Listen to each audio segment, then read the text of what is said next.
వ్యాపారములో నష్టాలు, అలాగే వచ్చిన డబ్బులు నిలబడకపోవటము, ఇలాంటి అన్ని విషయాలు చాలామంది సమస్యలతో బాధపడుతుంటారు.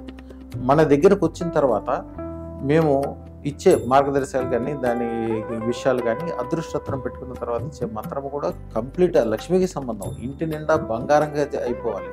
మీరు, మీ పిల్లలు, వాళ్ళు రాబోయే తరాలు కూడా అద్భుతంగా అయిపోవాలి. అందరి వరకు చెప్తారు, ఏంటి సార్ అంతవరకు, అంతకుముందు ఏం చేసినా కలిసి వచ్చేది కాదు, నష్టాల్లో ఉండేవాళ్ళం, ఇబ్బందుల్లో ఉండేవాళ్ళం, ఇది పెట్టుకోగానే ఏదో మ్యాజిక్ లాగా ఆ రోజు నుంచి సూర్యుడు వచ్చిన తర్వాత చీకటంతా వెళ్ళిపోయి వెలుగు వచ్చినట్లుగా ఎంత బాగా అయిపోయింది, బంగారాలు కొంటున్నాము, కళ్యాణాలు జరుగుతున్నాయి, శుభాలు జరుగుతున్నాయి, ఎప్పుడు లేని డబ్బులన్నీ బ్రహ్మాండంగా వస్తున్నాయని చెప్తారు.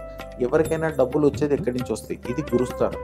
ఈ స్థానము ఎప్పుడైతే బలమవుతుందో అప్పుడు ఆనకట్ట కట్టినట్టు అవుతుంది. ఇక్కడి నుంచి వచ్చిన డబ్బులు అప్పుడు ఇక్కడ కిందకి వెళ్తాయి.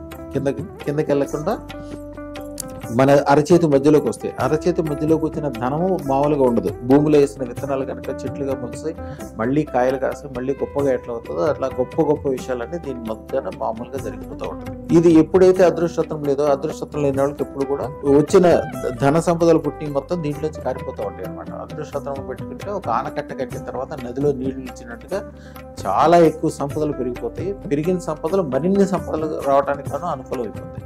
ఎందుకంటే అదృష్టత్వంలో ఉండే పవర్ లక్ష్మీ సంబంధం. లక్ష్మీ సంబంధం అంటే ఈ ధనము, వ్యాపారము, అభివృద్ధి, మీరు కాకుండా మీ తరతరాలు, అలాగే మీ వెనకాల ఉన్నోళ్ళు, వీళ్ళంతా మంచికోవడం. ముఖ్యంగా ఎందుకు జరుగుతాయి అంటే, మీకు ఏదైనా కాలసర్పదోషం కావచ్చు, దోషాలు కావచ్చు, దిష్టి కావచ్చు, మీకు తెలవకుండానే ఉండే పుత్రి దోషాలు, కొన్ని విషయాలు మైనస్లు తెలియదు మనకి. అవన్నీ కూడా అదృష్టతను పెట్టుకోవటం వలన అవన్నీ కూడా తొలగిపోతాయి. చెడులు మొత్తం తొలగిపోయి ఓన్లీ పాజిటివ్లు మాత్రమే మీ దగ్గర ఉండటం వలన ఇక ధనం విషయంలో వెనక తిరిగి చూడాల్సిన అవసరం ఉంటుంది.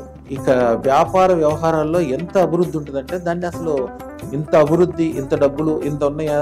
చాలా మంది చెప్తుంటారు మా టెస్ట్ బిజినెస్లో. ఒకసారి చూడండి, అసలు లోకంలో ఇంత డబ్బులు ఉన్నాయా అని నేను ఇప్పుడు అనుకోలేదు స్వామి. ఇంత గొప్పగా ఉంది, ఇంత వ్యవహారం ఇంత మంచిగా అయిందని అడుగుతూ ఉంటాను.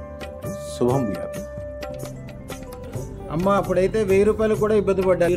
రాబోయే కాలం అంతా అద్భుతంగా మారుద్దమ్మా. 100 కోట్లు అంటే కూడా లెక్క చేయకుండా తయారవుతారు. మీ పిల్లలకు కూడా అంతా మంచిగా అవుతుంది. మీరు మీ పిల్లల కోసం ఎంత శ్రద్ధ తీసుకుంటున్నారో, శ్రద్ధ అనేది మనం తీసుకుంటే అవదు. అదృష్టం కలవడం వలన విపరీతమైన సక్సెస్ అవుతారు. మనిషి ఎంత కష్టపడినా కూడా దాంట్లో సక్సెస్ ఉండదు. అదృష్టపోతున్న చోట గ్యారంటీగా బాగుపడతారమ్మా. ఇంట్లో బంగారాలు వస్తాయి, బాగుపడతారు. తెలివితేటలు, బుద్ధి, అనుకూలము, అవకాశము అన్నీ కలుగుతాయమ్మా. అంతకుముందు మీరు ఉద్యోగం చేసేవాళ్ళు, ఇప్పుడు చక్కగా ఆఫీస్ పెట్టుకున్నారు.